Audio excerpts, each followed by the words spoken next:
London Real, sponsored by Bulletproof Coffee. J'aimerais vraiment que tu nous en parles des effets positifs et négatifs de l'usage des stéroïdes lorsque tu préparais tes compétitions, lorsque tu faisais tes cycles de DK ou de Dianabol, ou peu importe ce que ça a été. J'aimerais avoir une réponse, parce que j'ai cru comprendre que tu étais l'un des premiers bodybuilders à expérimenter l'hormone de croissance. Tu me diras si c'est vrai. Eh bien, je n'ai jamais été parmi les premiers. Moi, j'ai commencé à prendre l'hormone de croissance au début des années 90, mais on l'utilisait déjà avant. L'hormone de croissance est différent des stéroïdes.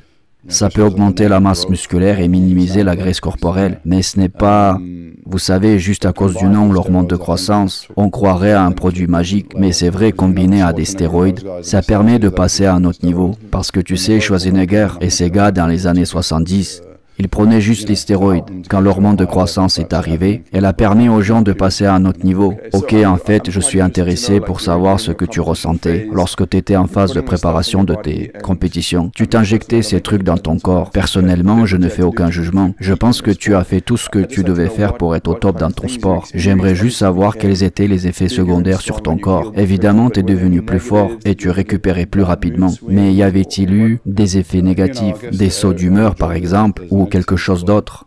N'importe quel dopage a des effets négatifs, mais je ne peux parler que de mon expérience personnelle.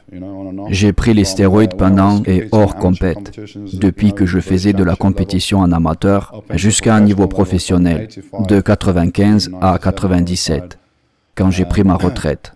Donc c'est 12 ans d'utilisation régulière. Bien sûr, les athlètes ne prennent pas les doses recommandées. Ils en prennent bien plus.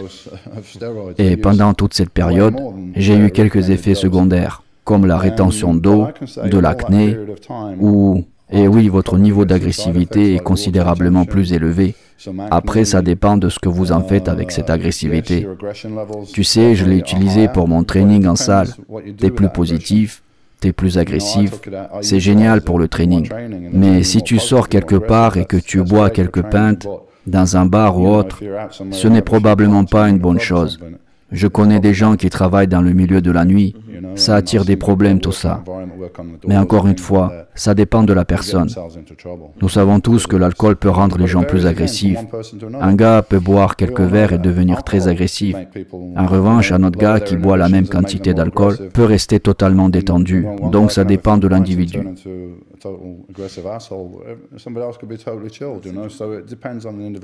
Tu sais, les médias et la société voudraient nous faire croire que, comment dire, tu as pris les stéroïdes pendant 12 ans. Tu devrais avoir une corne qui pousse sur ton front maintenant. Mais bizarrement, tu as l'air d'un gars en bonne santé. Tu es bien en meilleur état de santé que mon père. Je dois dire que parmi tous les médicaments que vous pourriez prendre pendant 12 ans, bien au-delà des doses recommandées, ça va être un médicament très léger. Ce sont des hormones, vous savez. J'ai un ami qui attend maintenant une greffe de rein. Il a détruit ses reins. C'est un bodybuilder, je lui ai demandé si c'était dû à l'usage des stéroïdes, et ce n'était pas le cas. Il faut vraiment en abuser et en prendre plein la gueule avant d'avoir des effets secondaires graves. Ce type est en train de perdre ses fonctions rénales parce qu'il a pris du Nurofen. Vous savez, si vous prenez une boîte d'aspirine à la pharmacie et que vous buvez tout le contenu, ça va brûler la paroi de votre estomac et vous allez mourir. Nurofen a détruit les reins de ce type et c'est un produit qui est en vente libre. Donc tu sais, ça met les choses en perspective, un peu, je pense.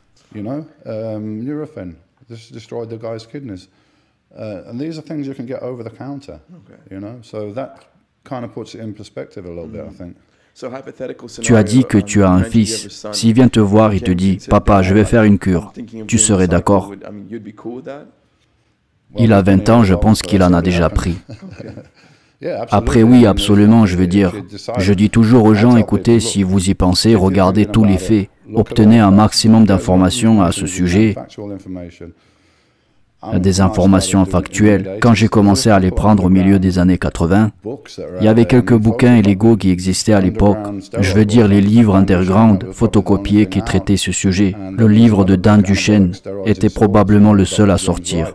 Ensuite, il y avait un autre livre, Les stéroïdes anabolisants dans le sport, du Dr James Wright. J'avais les deux et j'ai eu la chance de rencontrer ces deux personnes. C'est à peu près tout. Je veux dire, il n'y avait pas Internet. On avait juste les rumeurs de salle comme source d'information. compétition. Dans les années 80, on était très prudent. On pensait que ce truc, on entendait dire que ça pouvait endommager le foie.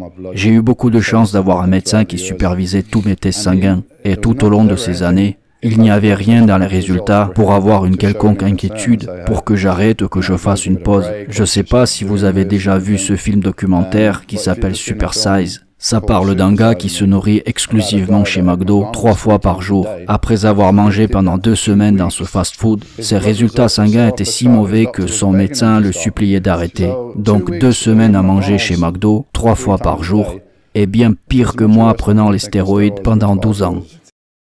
London Real, sponsored by Bulletproof Coffee.